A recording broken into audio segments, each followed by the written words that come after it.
Listo. Pues hola, Hola, si quieres, para empezar, ¿nos puedes decir tu nombre y en dónde estás? claro. Mi nombre es Diego Brandolín, es mi apellido. Estoy en la ciudad de Rosario, en la provincia de Santa Fe, en la República Argentina. Muy bien. Y pues como creo que ya sabes, la primera pregunta es, ¿quién eres? Y eso es en calidad de ser humano y puede ser en cuestión de valores, pasiones, cualidades de tu persona, lo que tú quieras compartir. Bueno, es una pregunta simple y muy profunda también, ¿no? Em,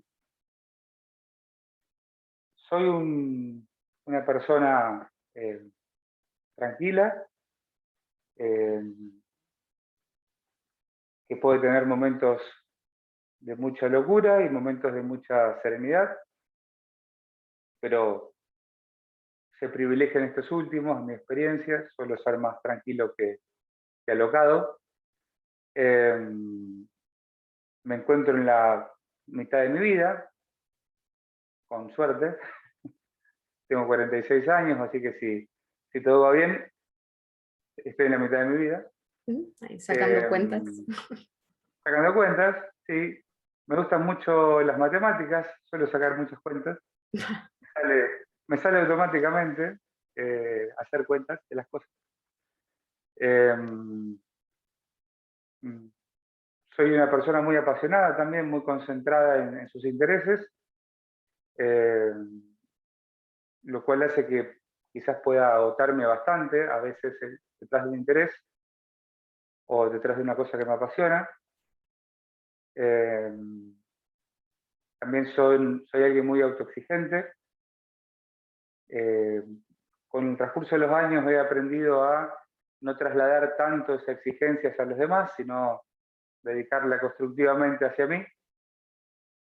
Eh, He tenido muchos problemas por ser muy exigente con otros y otras. Y creo, o eso me devuelven en mi entorno por lo menos, he ido pudiendo superar eso. Y estoy siempre muy interesado en la experiencia humana, en la vida de las personas, en mi propia vida. Eh, Creo que es una fuente de interés inagotable. eh, las personas. eh, Creo que esas Entiendo. cosas me definen. Ujú. ¿Y cuáles dirías que son algunos de tus valores centrales que mantienes en los diferentes aspectos de tu vida? Bueno, intento ser justo. Y la justicia creo que es un valor muy importante para mí. Eh, Intento ser justo. La honestidad es un valor muy importante para mí. Eh, es un valor y a la vez es un ideal, es un proyecto, la honestidad, eh, que se emparenta con el ser genuino también, la idea de poder mostrarme y poder ver a otros y otras de la forma más genuina posible, lo genuino, lo justo, lo honesto. Y una última cosa que pondría como valor principal es el tema de la aceptación, poder aceptar las diferencias, trabajo mucho para aceptar mis diferencias internas conmigo mismo, eh, las diferencias que aparecen entre las personas o de las personas hacia mí.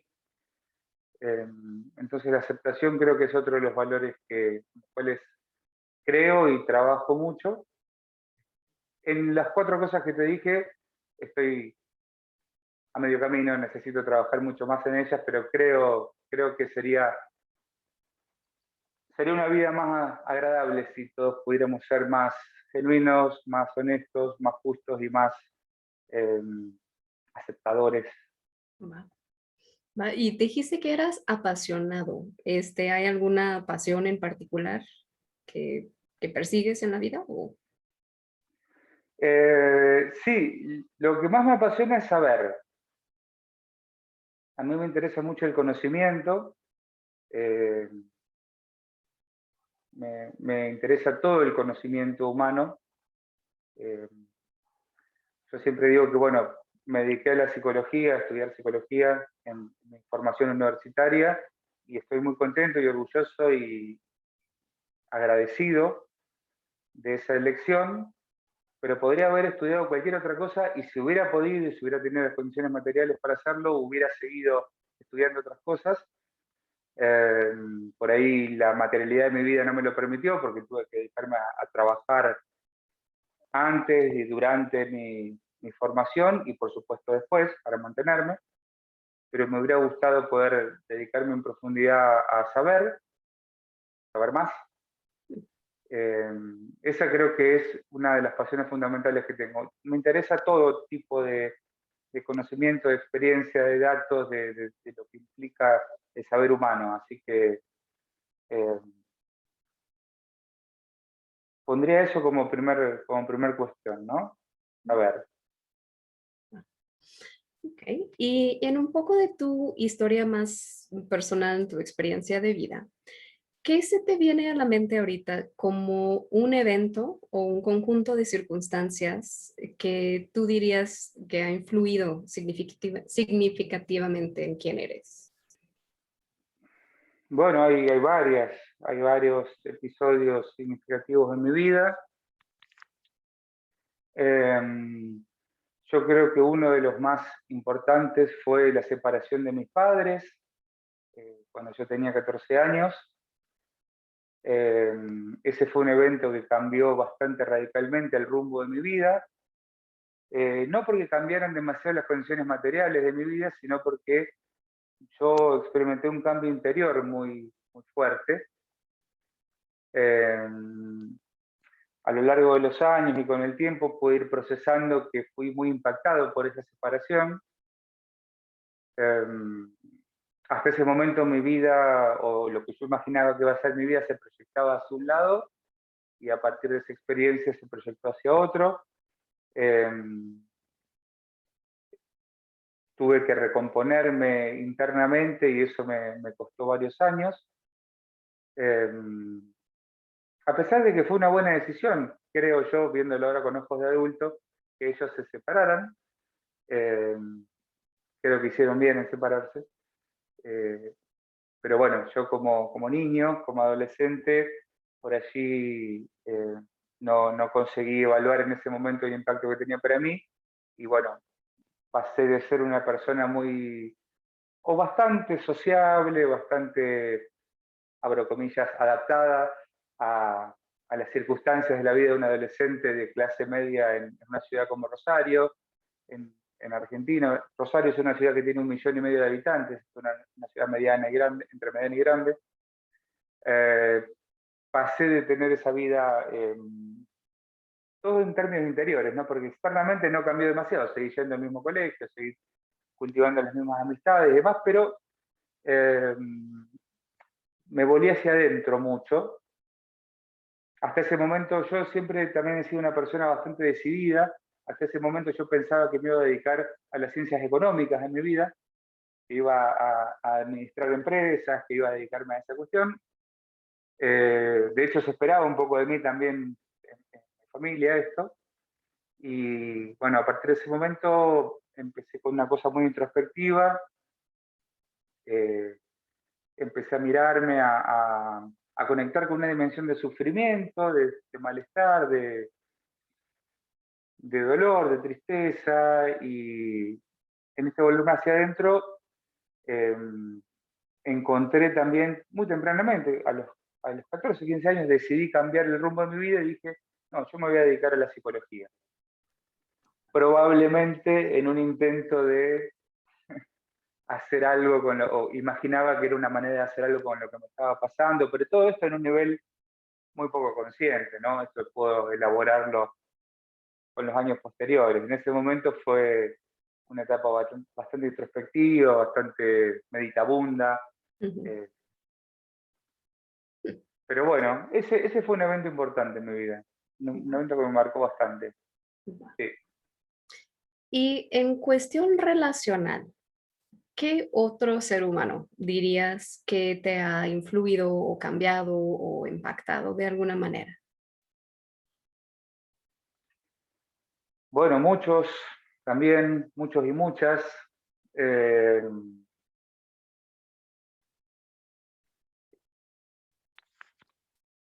Creo que, bueno, mi madre ha sido una figura muy importante para mí, me ha impactado muchísimo eh, en lo bueno y en lo malo, ¿sí? Eh,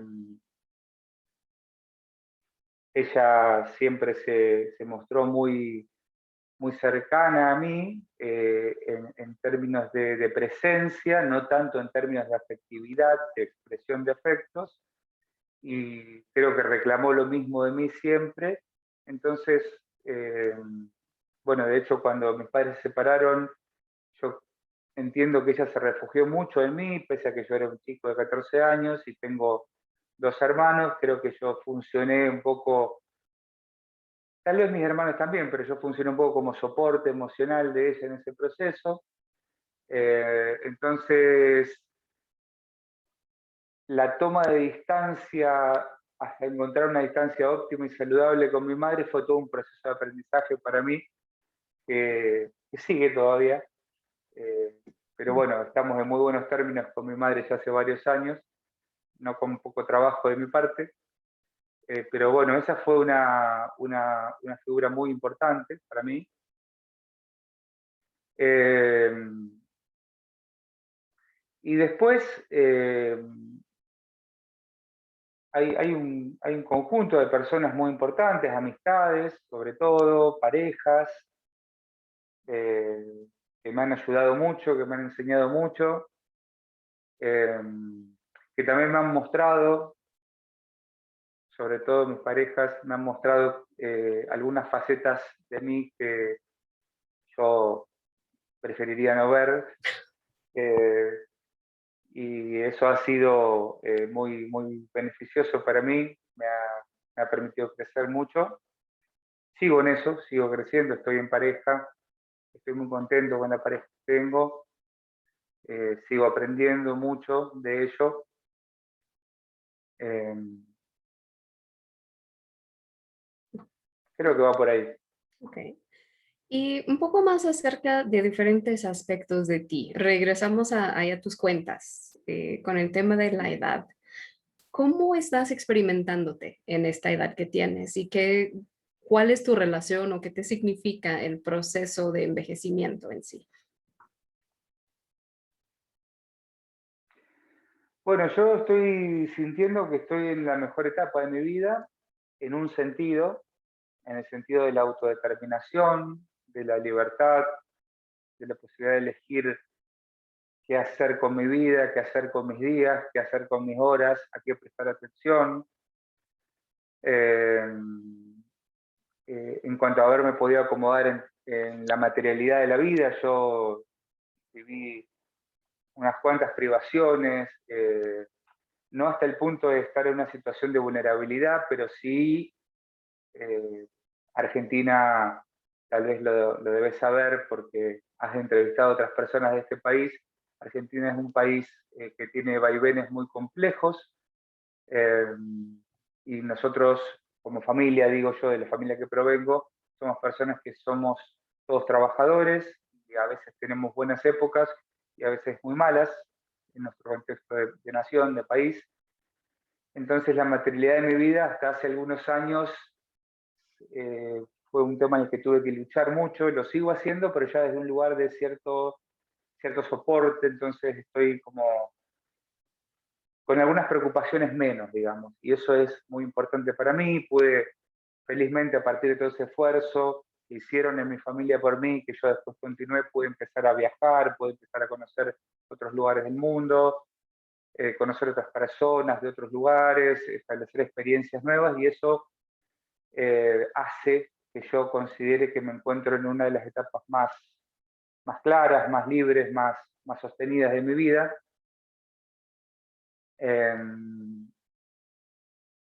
siempre hago esta cuenta, ¿no? Digo, bueno, a ver, si yo estoy así en los últimos, vamos a decir, 5 años, siento que estoy en esta etapa, desde que cumplí 40, para poner una fecha concreta, ¿no?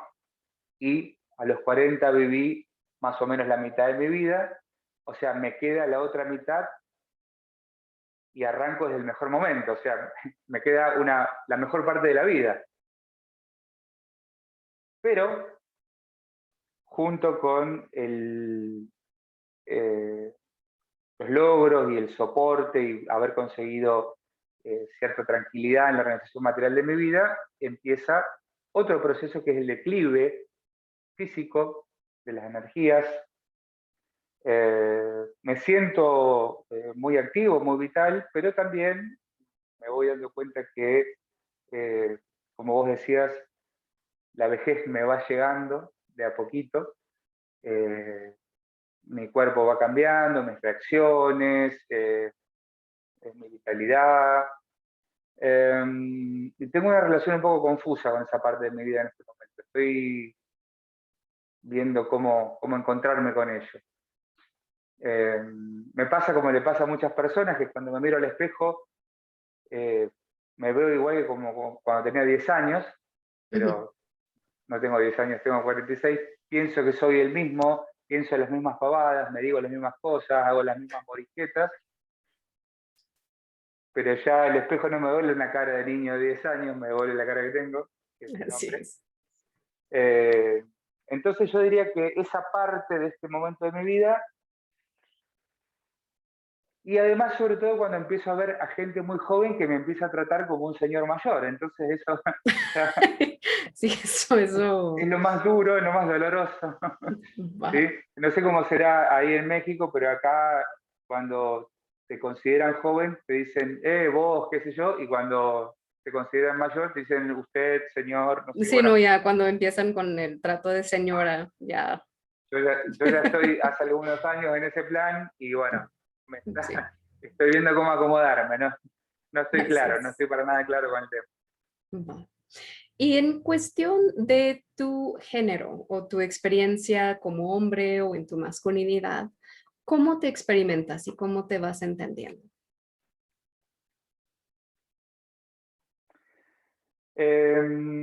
Bueno, yo he entrado desde hace algunos años y a partir sobre todo, no por propia iniciativa realmente, sino sobre todo a partir de ciertos movimientos sociales que se están dando, por lo menos en mi contexto local, en Rosario, en Argentina, en nuestro país.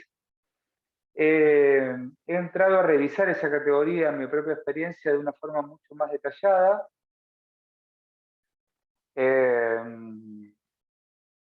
y creo que es para mí una categoría problemática, porque yo hasta el día de hoy no soy del todo consciente del grado de violencia que puedo ejercer desde la masculinidad. Eh, a mí me parece que el género masculino eh, tiene una historia en nuestro contexto, diría occidental, judío-cristiano, bastante problemático y a la vez bastante triste en el sentido de que hemos perpetrado como género, y yo me siento perpetrador también, lo he sido durante muchos años de mi vida, perpetrado miradas sesgadas desde el género, miradas dominantes, violentas, discriminatorias.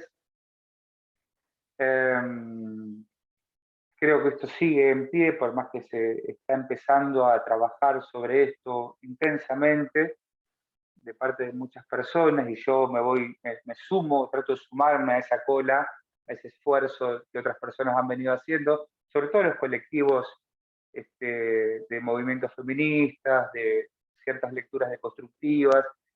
Lo hago humildemente porque me encuentro todo el tiempo habitado por cuestiones de género que son muy clásicas en mi contexto de país latino, de país de inmigrantes italianos, españoles, toda una lógica muy marcada en ese sentido. Entonces, la verdad que tu pregunta es muy buena porque creo que apunta a una parte de mi vida que también está en proceso. Yo estoy tratando de repensarme mucho como varón, volviendo a esto de la búsqueda de justicia que te hablaba hace un rato. Trato de ser muy justo, trato, no sé si puedo, creo que no siempre puedo, naturalmente, de desnaturalizar lo que tengo naturalizado como mirada de varón. Creo que no siempre puedo. Entonces es una categoría problemática para mí en este momento el ser varón. Y te decía hace un rato también que además de esta cuestión, esta mirada que tengo sobre el ser varón desde un lugar de ejercicio de sometimiento, violencia sobre otros géneros, otras diversidades, también hablé de la tristeza porque también ser varón es una cosa muy solitaria y lo ha sido siempre así. Eh, yo por ahí, bueno, siempre he tenido como esa percepción, ¿no? Los varones por lo menos en mi contexto cultural, local, trato de ser muy relativista porque sé que esto varía mucho en la experiencia de todas las personas que incluso viven en esta misma ciudad en la que yo vivo, ¿no? Pero en mi contexto siempre he vivido como varón una dimensión de cuestiones de las que no se puede hablar con nadie, o yo no he encontrado con quién hablar, ¿no? Cuestiones que están más relacionadas con la emocionalidad, con la sensibilidad, eh, con determinados matices de las experiencias amorosas, familiares, laborales. Entonces, en ese sentido, hay como un valor o una impronta de que los varones nos tenemos que hacer solos y eso es muy costoso, eso es muy triste. Y Yo es lo he como vivido con mucha... la cultura del aguante, ¿no?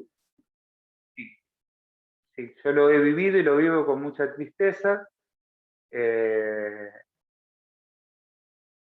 Felizmente creo que estoy pudiendo construir vínculos en mi pareja, con amistades, con colegas también, donde podemos empezar como a abrir desde hace algún tiempo ya estas dimensiones que antes eran como muy solapadas, muy internas, muy cerradas. Me parece que está pasando algo distinto, o en mi vida estoy experimentando que estoy pudiendo hacer otra cosa, y es muy aliviador sentirse acompañado, poder abrir cosas.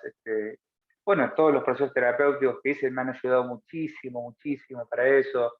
Todos mis terapeutas, a quien les agradezco, si llegan a ver este material, les agradezco muchísimo todo lo que han hecho por mí en ese sentido. Todos los procesos por los que pasé han sido muy esclarecedores para mí en eso. Pero con tu pregunta fuiste a un tema que es una categoría crítica, me parece a mí, como es ser varón, ¿no? Y en otros aspectos sociales y personales con sociedad, ¿cómo te entiendes y cómo te relacionas con temas de poder y privilegio en tu vida? Bueno, yo me ha pasado que siempre me he relacionado con esas cuestiones desde el enojo, probablemente porque siempre he estado del lado de los desposeídos más que de los empoderados. Si hubiera estado del lado de los empoderados, no sé si me hubiera enojado tanto, pero desde el lado en el que me tocó a mí, eh, siempre pelearla desde abajo, como decimos acá en Argentina, siempre me ha enojado mucho la distribución de privilegios. El privilegio por naturaleza ya es una idea que me enoja bastante. Eh, Me parece que los privilegios deben ganarse y deben ser consensuados con el grupo social. Los privilegios se otorgan colectivamente, no se usurpan personalmente. Ujú. Entonces, bueno, yo diría que desde el enojo, el tema de los privilegios. Y el tema del poder es muy ambivalente porque eh, he presenciado cómo se ejerce el poder en diferentes ámbitos, instituciones en las que he trabajado, a nivel familiar, a nivel relacional, en vínculos, he visto cómo el poder es un cuchillo de dos filos muy afilados. Puede servir para dañar y para cortar algo que no pueda repararse, y también puede servir para armar cosas muy importantes, muy consistentes. Entonces el poder creo que es en ese sentido como eso, ¿no? Como una herramienta eh, que, que depende su ejercicio de quien lo manipula y de cómo lo manipula. Eh, Creo que la única posibilidad de que el poder sea una herramienta eh, que sirva para construir es solamente si se apoya en un compromiso colectivo. No creo que el poder ejercido por ninguna individualidad sea algo que llegue muy lejos para construir, y me parece que en todo caso el poder ejercido desde la individualidad excluyente lo que hace es producir enojo, producir rabia, producir frustración en las personas que se ven sometidas a esa ejecución de poder por parte del otro. Ujú. Eh, y lamentablemente no soy optimista. Yo diría que este segundo escenario es el que más se hace presente en nuestra especie, en nuestro contexto humano, en nuestro contexto occidental, posmoderno, judío-cristiano, que es el que yo conozco por lo menos. No puedo decir que sea optimista.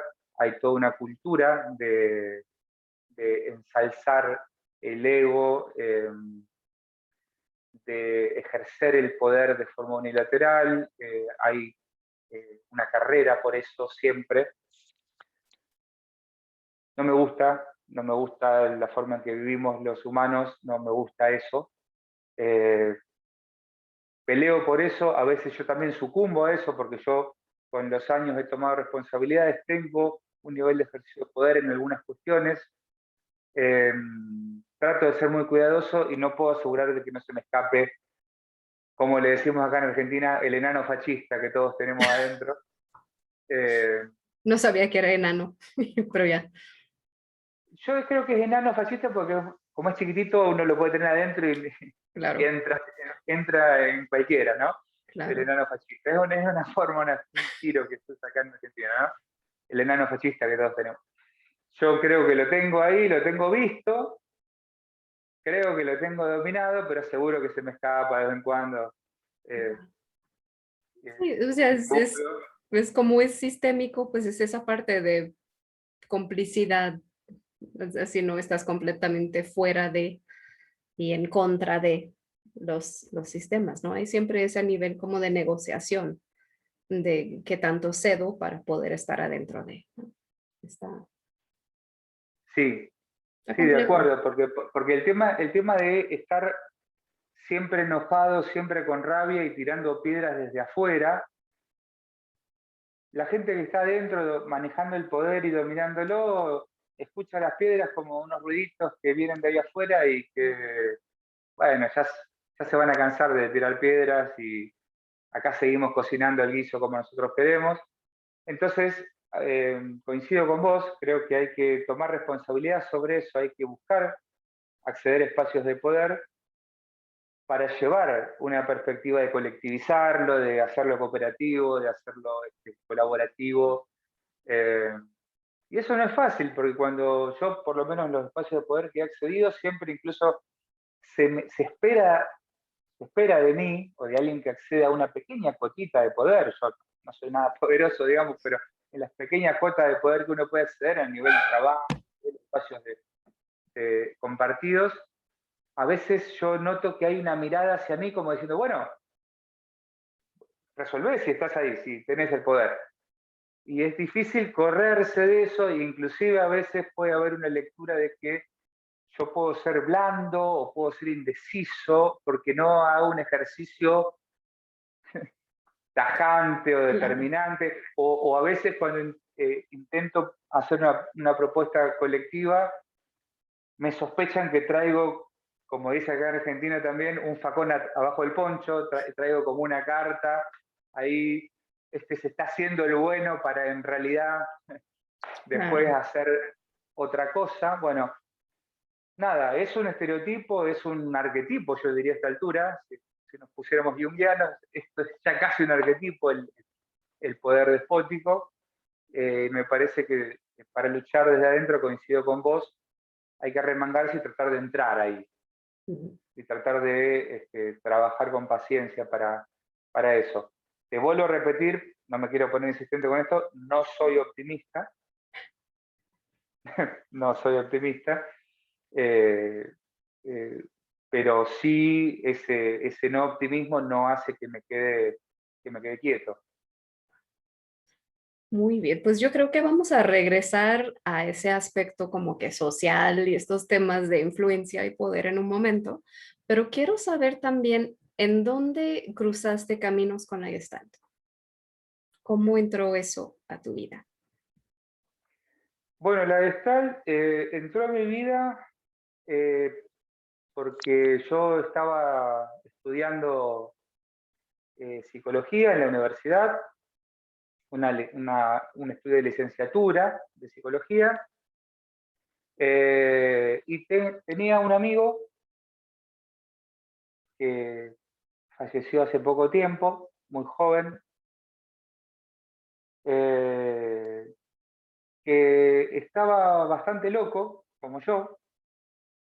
Éramos dos personas bastante locas, y yo de repente empecé a notar que él empezaba a mejorar, y yo no. Ah, se le quitaba. Se le quitaba la locura, de a poco. Entonces le pregunté cómo hacía para estar menos loco, y me contó que había empezado una terapia gestáltica. Entonces yo, que en ese momento no Sí, podía pensé que más de tenía loco, fama al contrario de que nos ponía peor, pero bueno.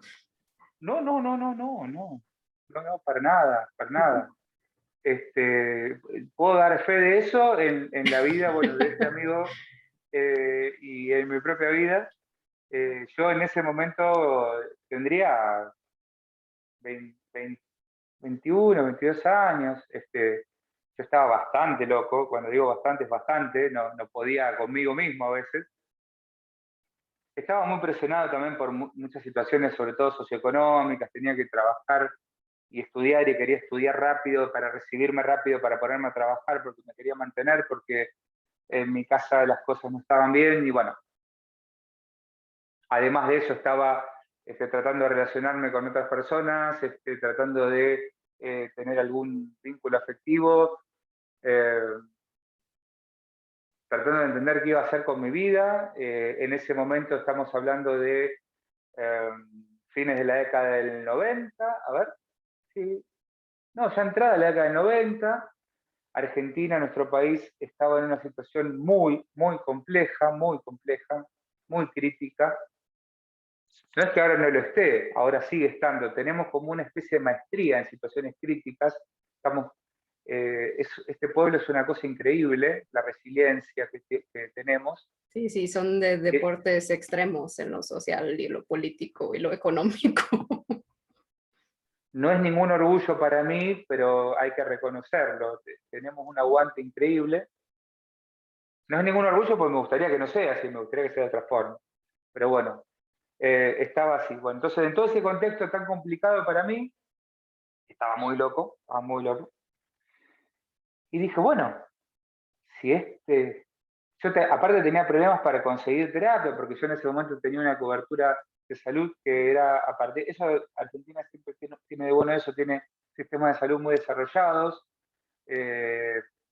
tanto en lo público como en lo privado, o en las actividades, la gente que trabaja tiene cobertura de salud. Entonces mi mamá, que siempre trabajó, en ese momento yo tenía como hijo, aunque era mayor, una cobertura de salud que me permitía acceder a ciertos servicios, cosa que sé que no pasa en un montón de países. Entonces la terapia era algo dentro de todo posible para mí, pensar en hacer una terapia, y tuve la suerte de encontrarme con una terapeuta gestáltica maravillosa, que vive acá en esta ciudad, en Rosario, Silvana Machado, que me ayudó muchísimo, muchísimo, y corroboró mi hipótesis al ver a mi amigo, ¿no? Que yo también podía ponerme menos loco de a poco, pero muy de a poco, fui muy lentamente sanando, sigo todavía tratando de sanar. Y a partir de empezar como paciente de ese proceso terapéutico, empecé a interesarme porque la terapia gestal en ese momento en nuestra formación académica no tenía una presencia importante. Ahora, gracias al trabajo que venimos haciendo, otras personas y yo, sí lo está teniendo, pero en ese momento no. Y bueno, nada, me metí y encontré ahí un espacio de despliegue personal, de encuentro emocional, de sostén, de acompañamiento que no había encontrado en lo que venía estudiando hasta ahora. Bueno, y ahí empecé un largo proceso terapéutico, una terapia individual, después pasé a terapia grupal. Tenía muchas intenciones de formarme, tenía que hacerlo por fuera de la formación académica, es decir, en formaciones privadas. No tenía plata, no tenía dinero para hacerlo, entonces renegué mucho con eso, hasta que pude acomodarme un poco más, ya después de recibido, para iniciar una formación más sistemática.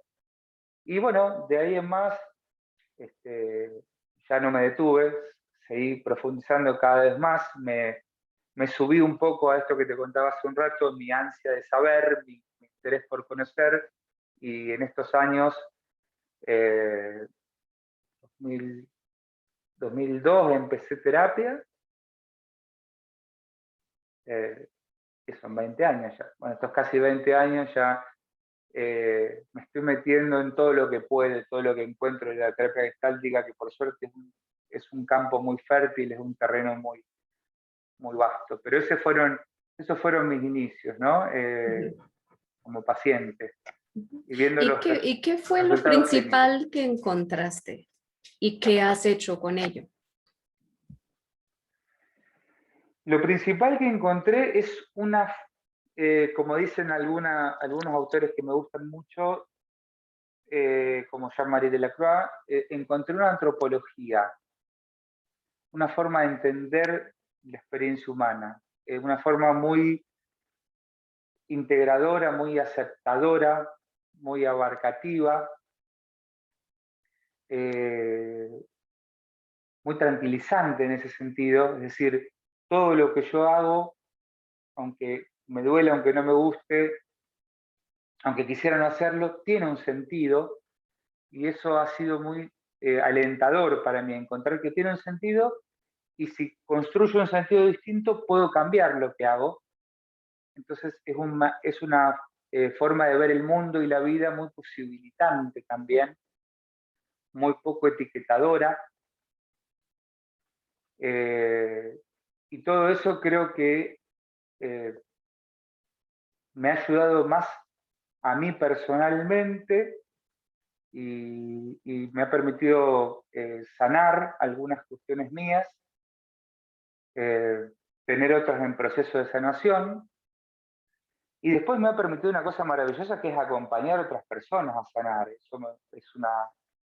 Desde un lugar cómodo, desde un lugar conocido, desde un lugar que voy, si bien hace casi 20 años que estoy metido en la terapia gestal, no me siento ni mucho menos un vaquiano, como decimos acá, un experto, ni para nada, sino sigo aprendiendo, pero sí voy acomodando mis huesos en la terapia gestáltica, y acompañar a personas desde ahí y ver los procesos que han podido hacer otras personas, siendo yo testigo, activo, participante de eso, es una cosa maravillosa para mí. Me ha ayudado a sanar mucho más. Eh, Claudio Naranjo decía eso, ¿no? Decía, bueno, a veces nosotros tendríamos que pagarles a nuestros pacientes más que ellos a nosotros, porque nos ayudan ellos más que nosotros a ellos muchas veces. Entonces, todo eso es maravilloso para mí. Y no sé, creo que respondí tu pregunta con eso. Sí, también preguntaría si para tus proyectos o tu forma de trabajar, todo ese sentido de justicia y lo social también tiene lugar, o cómo se integran o se articulan. Está muy buena tu pregunta, porque es un tema que yo vengo problematizándome hace unos años ya. Yo creo que hay que practicar una diferenciación entre lo que es el ser terapeuta y el ser activista. Y esto es un problema disciplinar y ético, diría yo. Por ejemplo, me ha pasado, yo he trabajado 4 años en cárceles, acá en cárceles de la ciudad de Rosario y de alrededores. He trabajado la mayoría de ese tiempo en una cárcel de máxima seguridad que está acá cerquita de esta ciudad.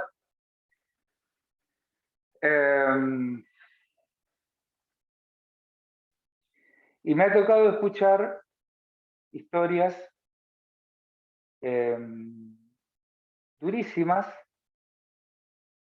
en donde las personas que me contaban sus historias se reconocían como perpetradores de hechos profundamente injustos.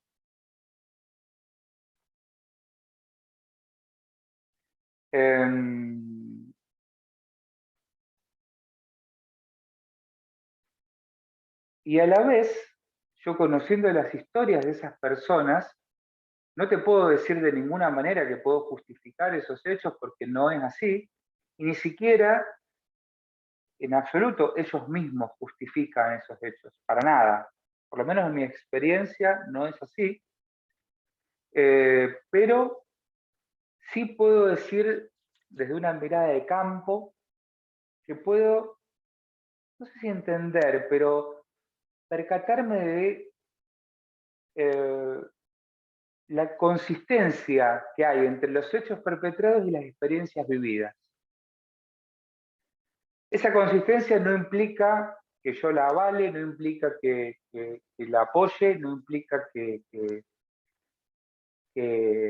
la justifique, mucho menos, pero sí me puso esa experiencia y otras en mi consultorio privado también, y trabajando con personas que viven en situación de vulnerabilidad en Rosario, sin estar privadas de su libertad, pero sí en lo que llamamos acá las villas miserias, personas que viven en barrios marginales con generaciones de familias vulneradas en sus derechos.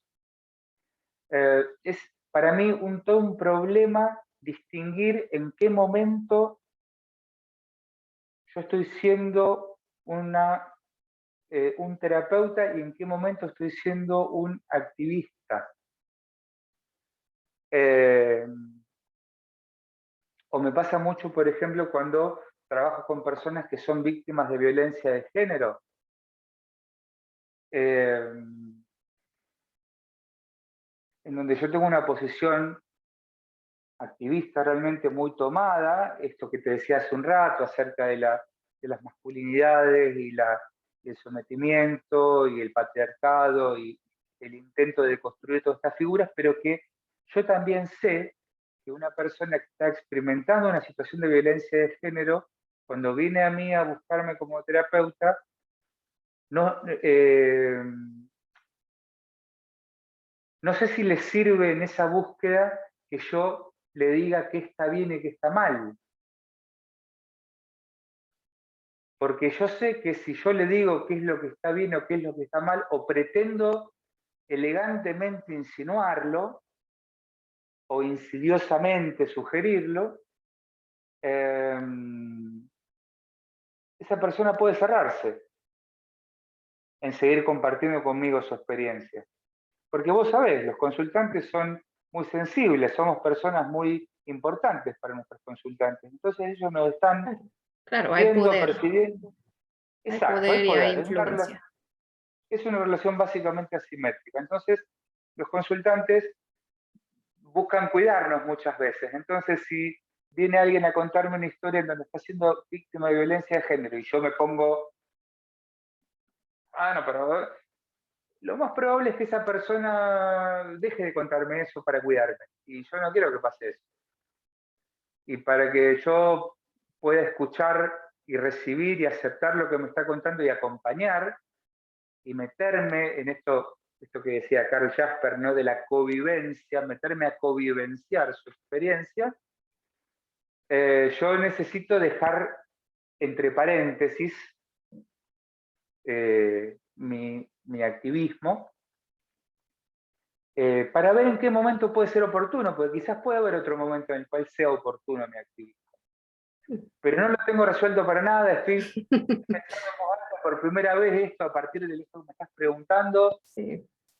No, es que en esta plática en particular estoy viendo mucha más cercanía entre pues una psicología comunitaria y un involucrarte con las comunidades reales, no una idea abstracta dicho desde un consultorio particular para pacientes de clase alta privilegiadas, ¿no? O sea, tu posicionamiento y lo que me dices es distinto a lo que dicen muchos y cómo y desde dónde lo dicen, la verdad. Entonces, no me sorprende que te cueste un poco separarlo. No sé qué tendrás en mente no sé con qué estás comparando, entonces me pierdo la comparación, pero te creo lo que me decís. Por supuesto. No, De todas estoy maneras, generalizando y promediando, pero de todas partes del mundo ahorita de estas conversaciones. Entonces... de todas maneras me gustaría poner de manifiesto en esto que me decís, que me parece súper, que muchas veces en esos consultorios burgueses de clase media alta, con pacientes con los que yo también trabajo, a veces los terapeutas naturalizamos algunas cosas, porque la problemática, por ejemplo, de la violencia de género no es patrimonio de ninguna clase, de ningún estrato. No, claro. El sometimiento no está presente absolutamente en cualquier experiencia humana.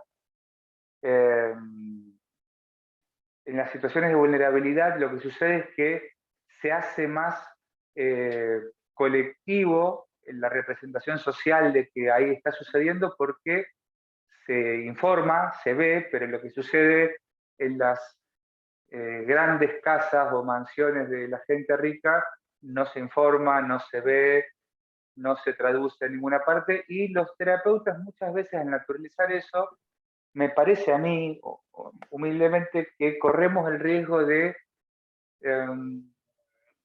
ser cómplices también a veces por naturalizar cuestiones, por no repreguntar, por no cuestionar lo que está sucediendo en esas experiencias de clases altas o de personas ricas o de personas bien acomodadas, ¿no?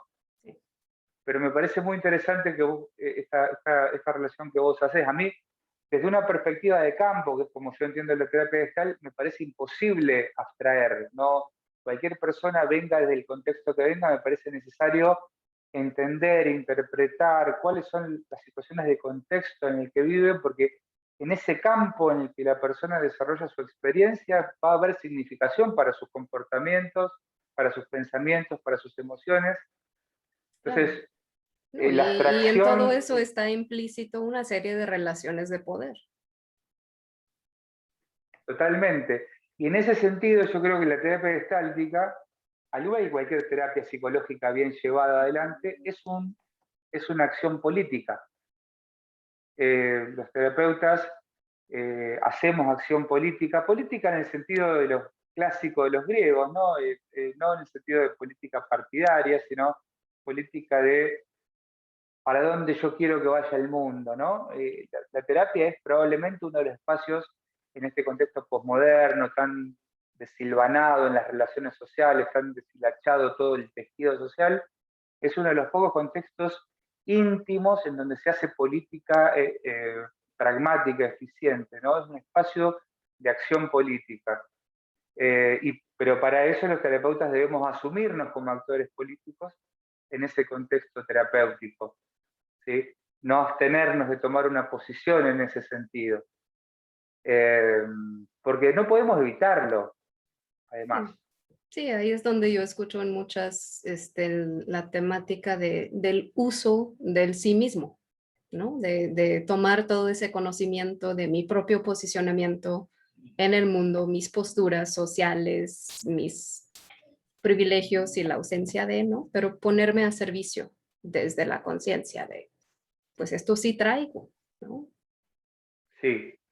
Sí, Y en ese punto que vos señalas, es donde a mí se me hace el problema de, ok, yo me, estoy ahí presente, no puedo evitarlo, con mis valores, con mi perspectiva política, con mis activismos, y hasta qué punto yo necesito hacer un trabajo fuerte para poner entre paréntesis algunas cuestiones para permitir que mis consultantes abran lo suyo. Porque ah, si no claro. estoy desarrollando un ejercicio de dominación política también sobre mis consultantes. Claro, claro, y como Y lo ese es un decías, ¿no? problema. Es acompañar al otro, no darle mi introyecto y cambiarlo por los que traía cuando llegó, ¿no? Sí. Va. Pues tengo también la curiosidad de saber si tú te sientes parte de una comunidad gestáltica, si esa frase te tiene algún sentido o cómo lo ves en tu contexto. Sí, yo me siento parte de una comunidad gestáltica. Me siento parte de varias comunidades gestálticas en realidad. Eh, hay una comunidad que tiene que ver con el contexto de formación mía como terapeuta gestáltico, que es la Asociación Gestáltica de Buenos Aires. Rosario es una ciudad que está a 300 kilómetros de Buenos Aires. Estamos cerca, pero también estamos lejos, en algún sentido, porque eh, es una ciudad grande también. Y bueno, a mí como te decía hace un rato, en términos materiales, me costó mucho formarme en Buenos Aires. En este momento, viajar a Buenos Aires durante 3 años, formarme allí como terapeuta.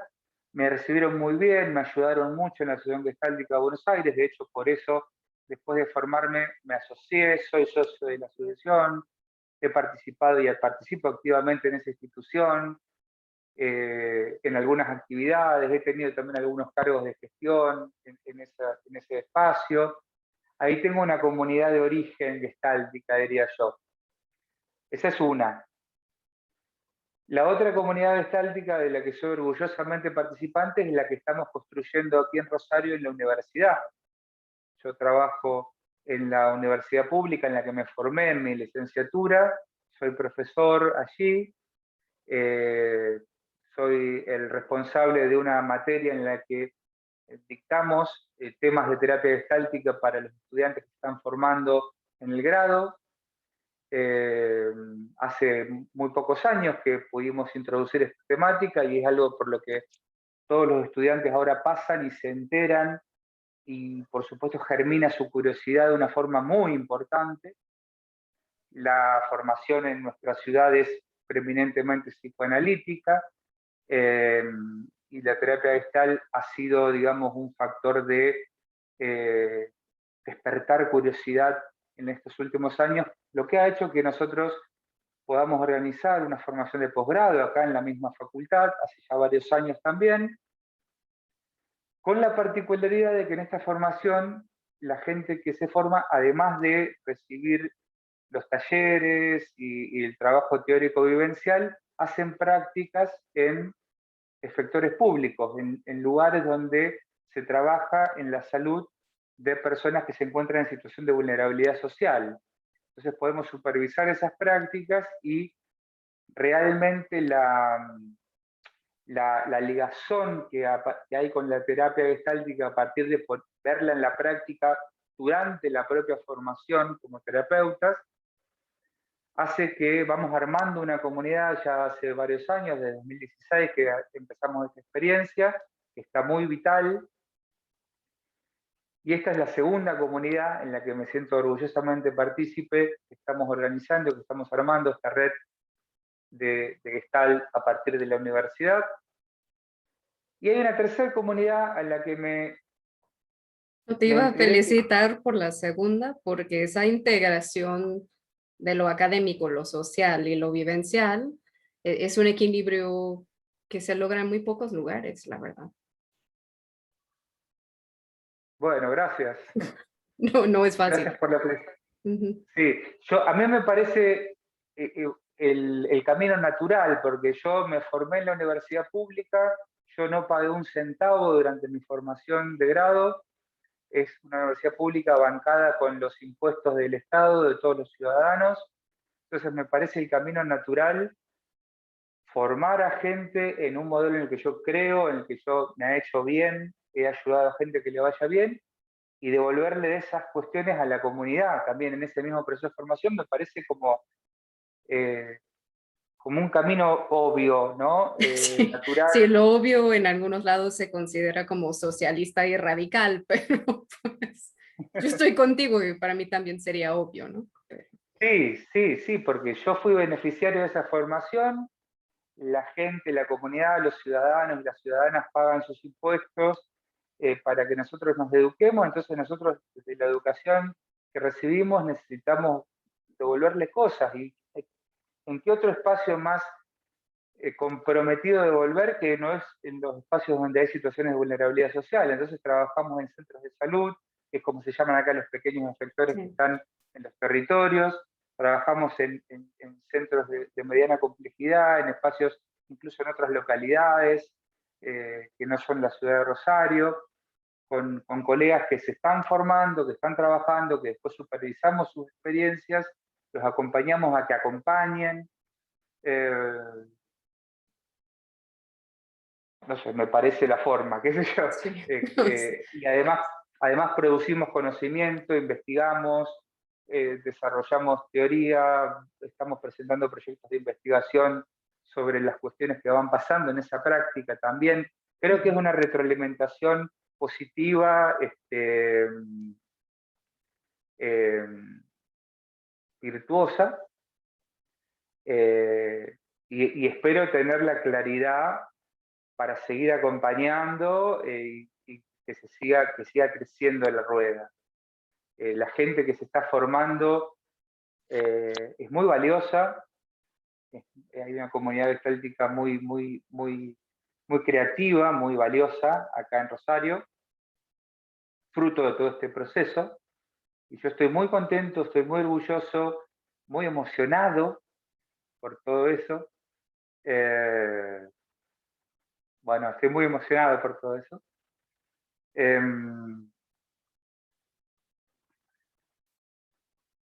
Perdón. No, está bien, te desencarrilé, pero sí. No, no, está bien, está bien, está bien. Bueno, eso. Y la tercera comunidad de la que me enteré gracias a que pude empezar a viajar hace algunos años, es la comunidad gestáltica internacional, que hay una comunidad gestáltica internacional. O hay, quizás haya varias. Eh, yo tuve contacto con algunas, pude viajar a algunos países de Europa y entrar en contacto con gestaltistas de esos países, gente de España, gente de Francia, gente de Italia, gente de Rusia, me encantan los rusos, me encantan. Eh, gente de Alemania, gente de Bélgica, gente de Países Bajos, países nórdicos. Tuve la oportunidad de viajar en 2019 junto con un colega y amigo que ahora es presidente de la Asociación Gestáltica de Buenos Aires, que es Daniel Piemonte, que se está mirando, le mando un saludito.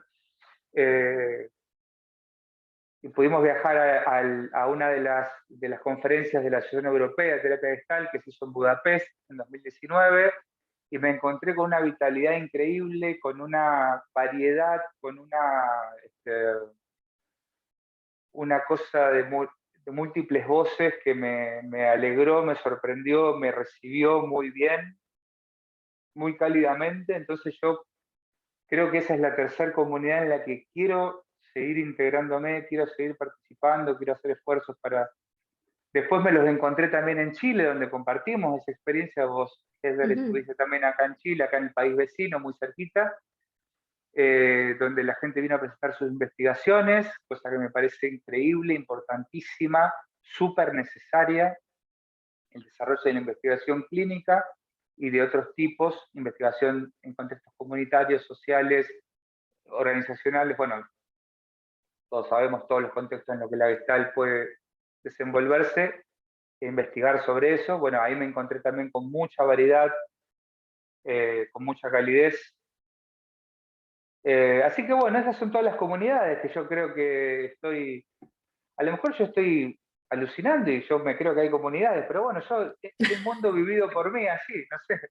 No, pues sí, es pregunta de perspectiva personal, Como ¿no? diría, como diría Husserl, es el mundo vivido en cuanto tal, ¿no? Yo lo vivo así.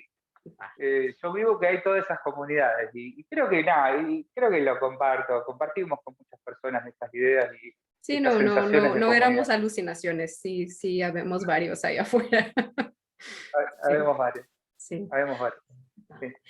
Y también te quisiera preguntar así tus predicciones para el futuro, tanto personal, profesional, como para la Gestalt. ¿Para dónde ves que va todo esto? Creo que ya te dije que no soy optimista. Ujú. Bien, No eres optimista, pero estás muy emocionado. no son cosas contrapuestas para mí. No. Yo puedo no ser optimista y también emocionarme con lo que está pasando.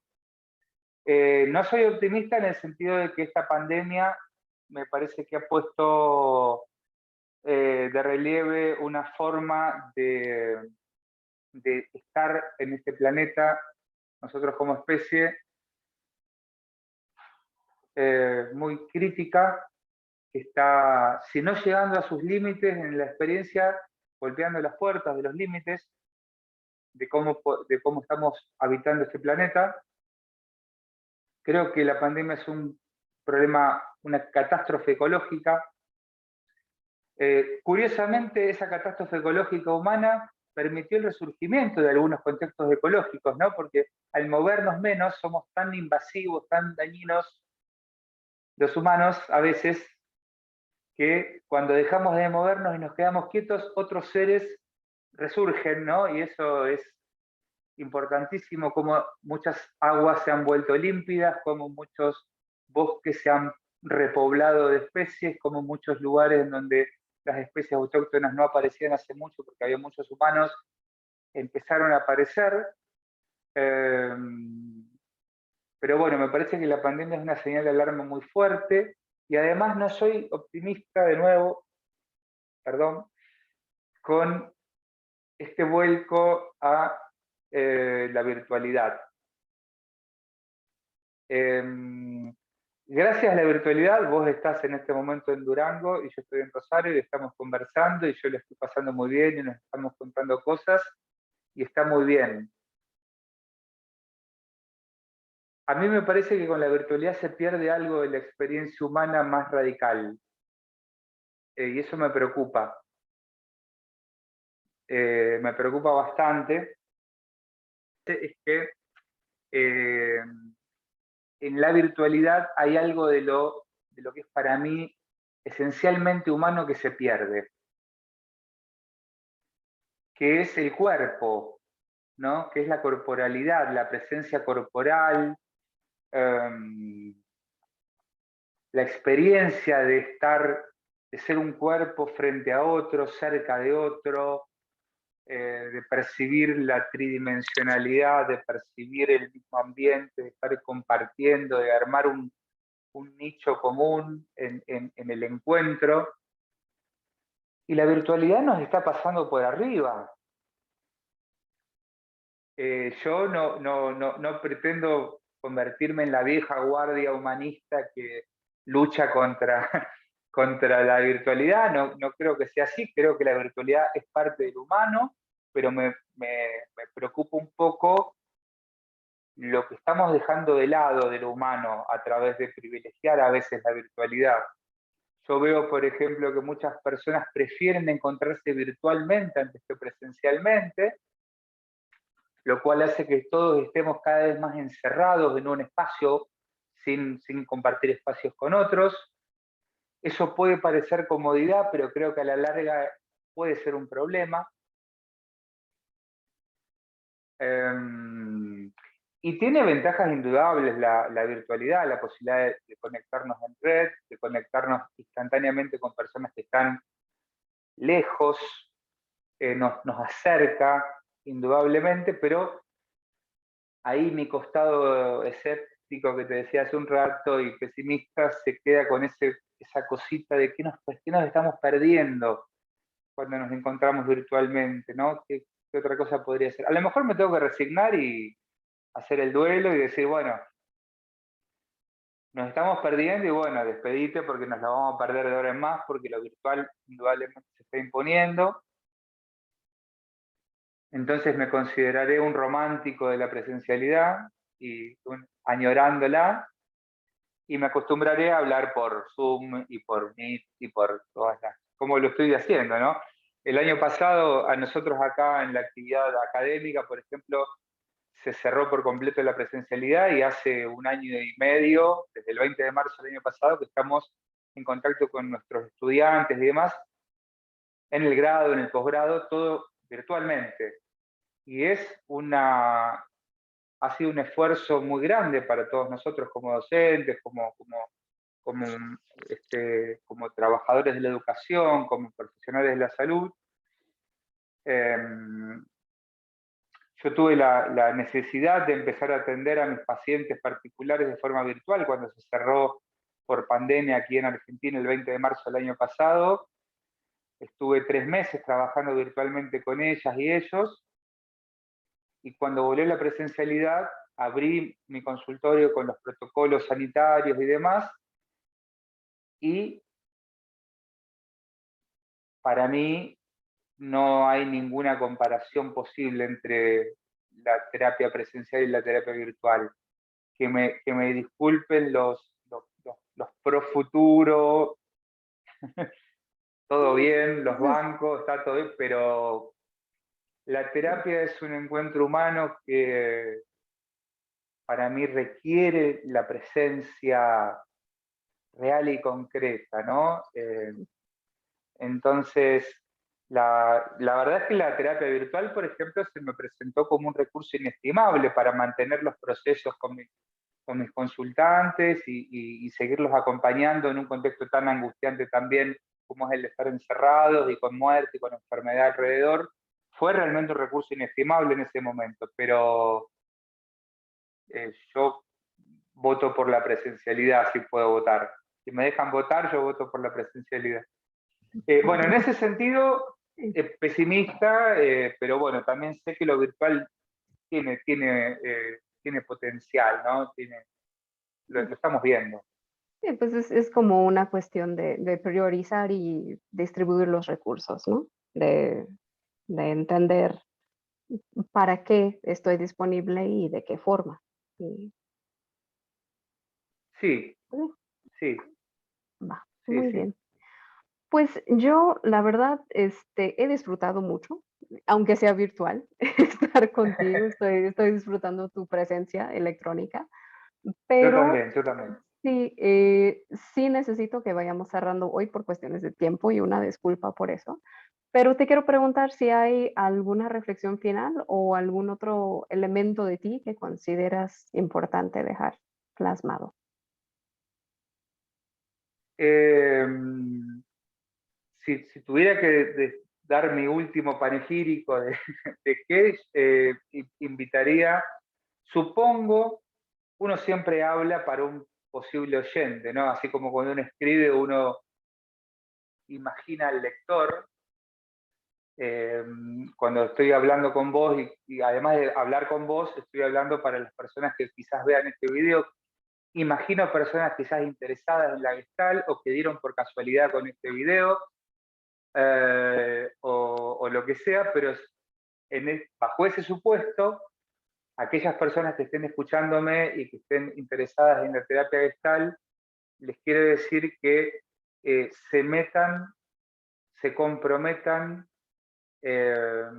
Estoy con Sartre en esa, el compromiso es el camino de la construcción de sentido para una vida que mis estudiantes me tratan de depresivo cuando digo esto, una vida que no tiene sentido, el único sentido posible es el compromiso.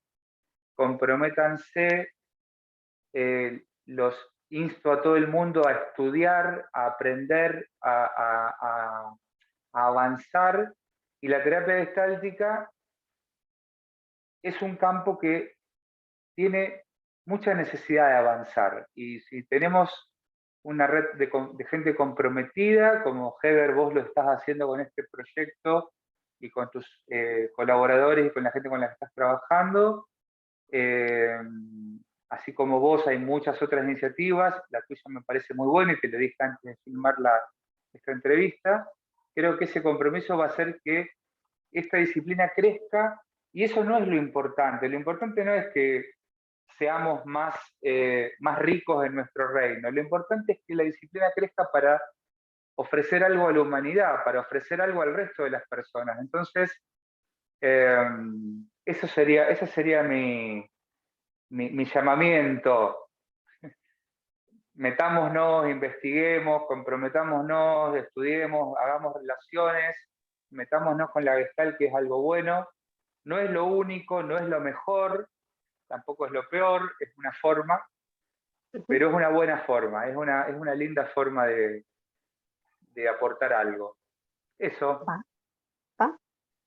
Pues muchas gracias. La verdad, me voy muy enriquecida con algunas de tus propuestas y disfrutando tu postura. Entonces, muchísimas gracias. Si te parece, aquí dejamos esto por hoy. ¿Cómo no, Heather? Gracias a vos. Gracias.